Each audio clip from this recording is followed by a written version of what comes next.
오늘 미국 주식시장이 1% 중반까지 떨어지면서 끝났는데요. 뉴스 보도는 음, 경기부양책이 물 건너간 것 같다. 대선 전에는 뭐 이런 얘기들 때문에 그런 것 같은데, 심적인 요인은 뭐 유럽이나 미국이나 지금 그 코로나 확진자 증가 추세가 급증하고 있고, 유럽 같은 경우에는 뭐 여기저기 비상사태를 선언하고 뭐 사람들의 활동을 제한하는 그런 조치들이 막 이루어지고 있어서 경제에 대한 그 먹구름이 다시 들이우고 있죠. 그런 부분이 이제 종합적으로 작용한 것 같고요. 이거 이외에도 여기 보면 이제 세계 수석 이코노미스트가 금리가 올 수 있다라고 카르멘 라이하트 세계인의 수석 이코노미스트가 얘기를 하셨는데, 결과적으로는 이제 지금 현재 그 사실 코로나 사태긴 하지만 전시 사태하고 똑같죠. 대규모로 계속 자금을 집행해주고 우리가 전비를 그 전쟁이 일어나게 되면 국가에서 전비를 동원해서 계속 자금을 붓잖아요. 국채를 발행하거나 이렇게 해가지고 그거 이제 똑같은 상황인데, 그런 것들이 이제 결과적으로는 제로섬 게임이기 때문에 나중에 금융위기로 번질 것이다 이런 얘기를 하고 있는 거예요. 그래서 이건 이제 단기적인 이슈는 아니고요. 다만 이게 이제 계속 짓누를 수 있는 위험성을 가지고 있다. 이제 그러니까 내년에도 위험성이라는 게 오픈 데이터 경기 부양책을 계속 한다고 해서 무조건 안정적인 추세로 뭐 위기 없이 잘 다시 돌파할 것이다. 이런 부분에 대한 것은 좀 경계를 해야 된다 이런 얘기입니다. 그래서 이분이 쓰신 책 중에 이게 있습니다. 이번엔 다르다. 이거가 경제학도라면 한번 읽어봐야 될 책 중에 하나거든요. 이번엔 다르다라고 뭔가 액션하지만 결과적으로는 동일하게 위기로 봉착되는 그런 얘기도 있고요. 소개시켜드리는 김에 하나 더 시켜드리면, 예전에 한번 말씀드렸는데 금융특위의 역사, 이거는 이제 자본주의 시장에서 시작되면서 광기가 어떻게 만들어졌고 붕괴가 어떻게 만들어졌나를 이제 과거에 있었던 모든 투기에 대한 내용들을 써놓은 거예요. 그래서 이 두 가지 책들은 개인이라면 한번 장기간 그리고 자기의 자산 관리를 한다면 꼭 반드시 읽어야 될 책입니다. 한번 보시고요. 이 카르멘 라인하트 이분의 위기 이후에도 여기 보시면 IMF에서 이건 이미 보여드렸지만 주가 이거는 이제 단시간에 일어날 수 있는 위기죠. 좀 전에 봤던 거는 이제 중장기적인 혹은 내년이나 이렇게 뒤에서 발생할 수 있는 거라면, 이건 이제 급격하게 조정할 수 있다라고, 이거는 이미 이제 한 6월 달쯤에 한번 얘기가 나왔었고, 그 가장 큰 위기는 실물 경제하고 주식시장이 금융시장이 괴리되어 있기 때문이었거든요. 지금도 그 괴리가 끝나는 건 아닙니다. 끝난 건 아니고 지금은 이 주식 급락에 대한 경고가 나오고 있는데, 그건 이제 경제적인 성장이 이제 더블딥 얘기가 조금씩 나오고 있어서 과도하게 상승한 주식시장에 대한 우려를 키울 수도 있다 이렇게 생각을 해야 될 것 같아요.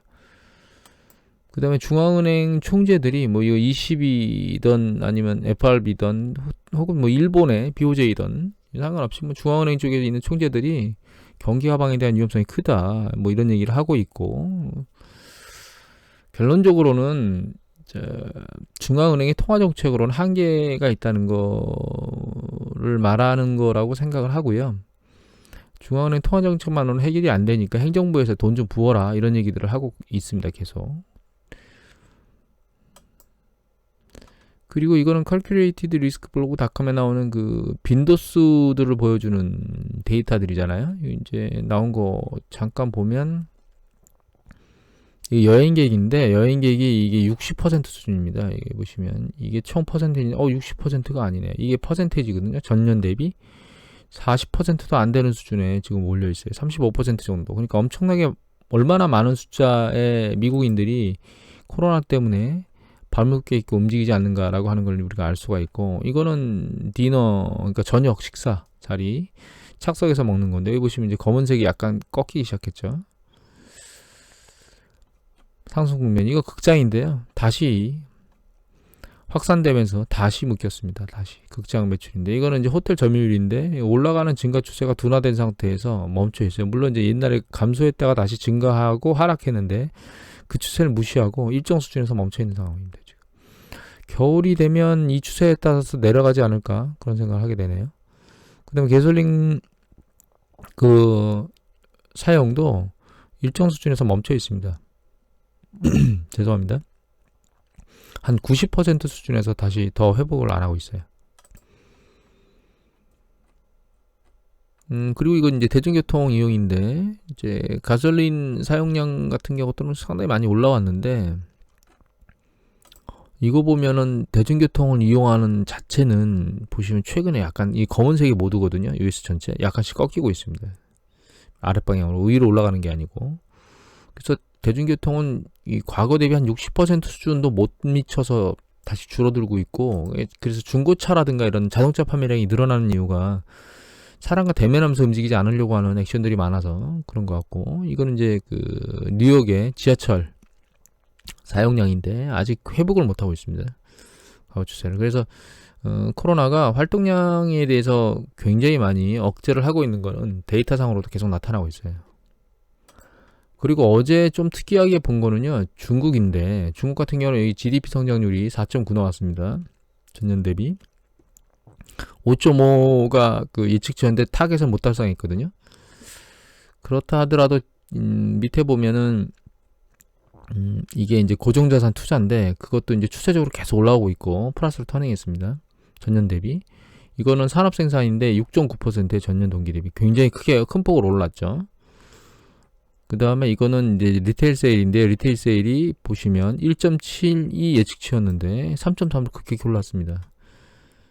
그리고 실업률은 내려오고 있고, 물론 이 실업률이 이 통계가 맞다고 생각하는 전문가들은 아마 없을 겁니다. 그 농민공 같은 경우에 통계에 아예 안 잡히기 때문에 실업률이 이게 진짜인지는 상황을 봐야 될 것 같아요. 하지만 추세는 내려오고 있다. 이런 부분은 뭐 맞다고 봐야 되겠죠. 이제 중요한 건 이게 중국 시장이 이렇게 좋은데, 중국 차트는 어제 보시면 이게 급등했다가 확 밑으로 꺼져버렸거든요.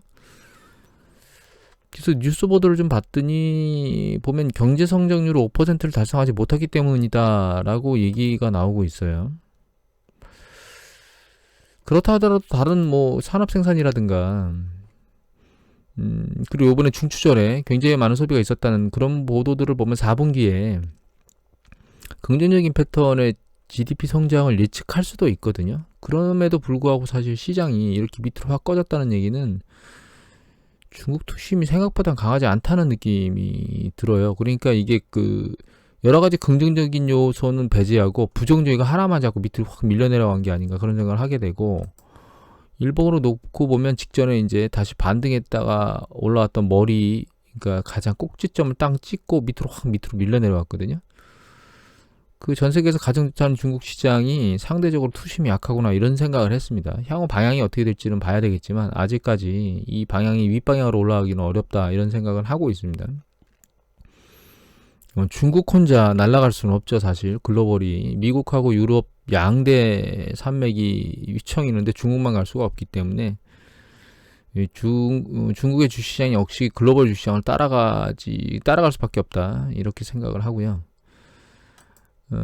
이거 유럽 CDC 데이터인데 최근 이제 3일 연속 잘 보면 급등했다가 사실 이제 내려온 다음에 다시 탁탁 반등하는 패턴을 보였었는데, 여기서 보면 반등세가 살짝 약하고 다시 더 밑으로 내려왔거든요. 그래서 뭐가 잡히고 있는 거 아니야? 라고 하는 생각을 살짝 하게 됐고요. 상황 봐야죠. 계속 봐야 될 것 같고, 일단 이거 뭔가 누그러지나 이런 추세가 이런 생각이 들었고, 미국 CDC 데이터를 보면 여기도 마찬가지로 이제 급등했다가 퉁퉁 밑으로 이제 이틀 연속 내려왔는데 7일 이동 평균선도 잠깐 잡혔거든요. 뭐 이 추세상으로 봐야 되니까 이것도 지켜봐야 되긴 하지만 궤도가 상당히 빠른 속도로 올라가는 이런 과정이 좀 잡히고 있나? 그러니까 위로 윗방향으로 급등하는 궤도의 추세선은 잡히는 게 아닌가, 이런 생각을 잠깐 해봤습니다.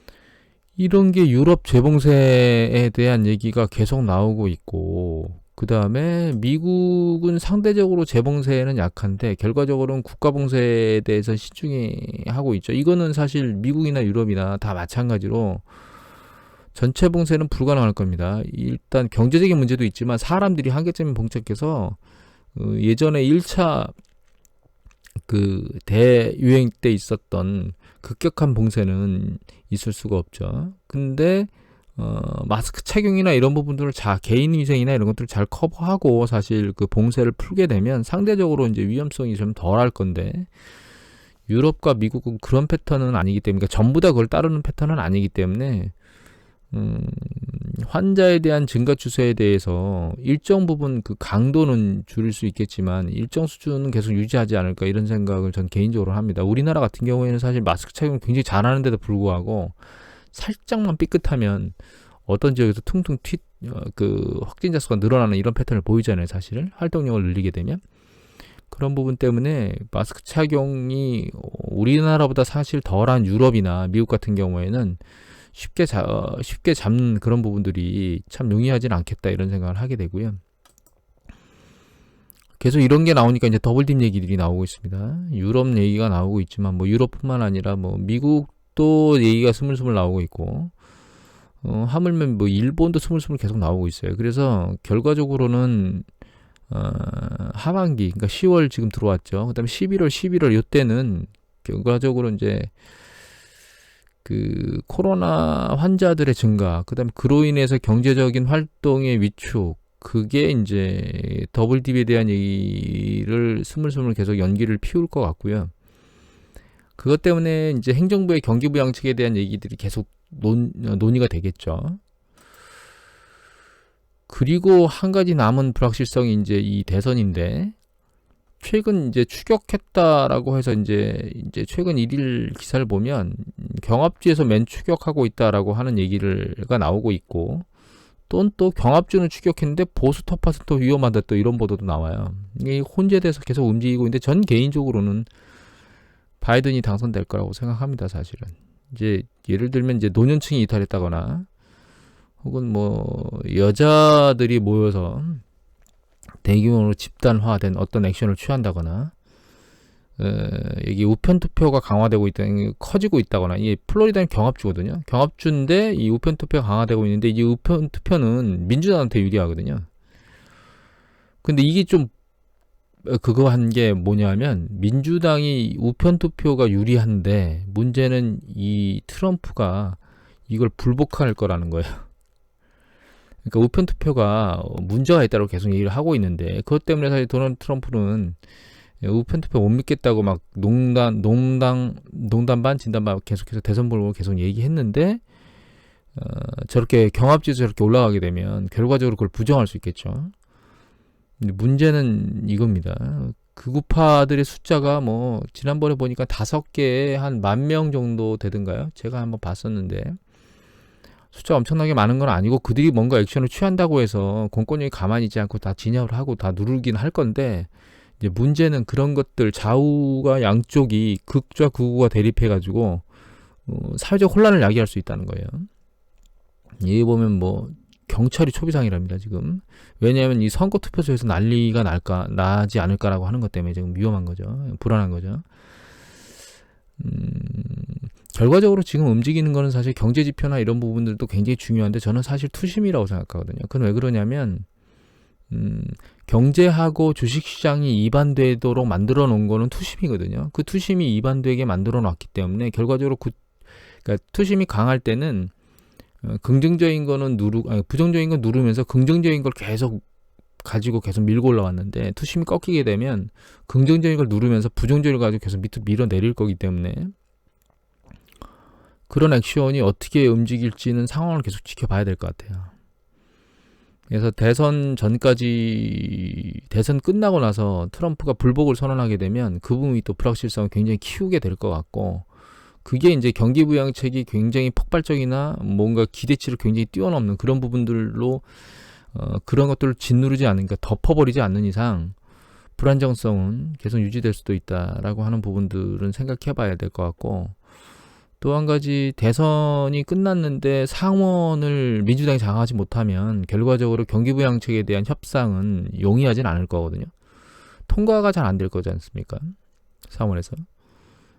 그런 불확실성은 더 커질 거예요. 그래서 이제 결과적으로는 지금 포커스의 가장 중요한 점은 상원을 과연 민주당이 장악할 수 있을 것이냐에 대한 부분하고, 그 다음에 트럼프의 대선 불복, 거기에 이제 극우파들이 어떻게 행동을 하는가, 이런 부분, 이 세 가지 정도가 중요한 이슈가 아닌가 그런 생각을 하고 있습니다.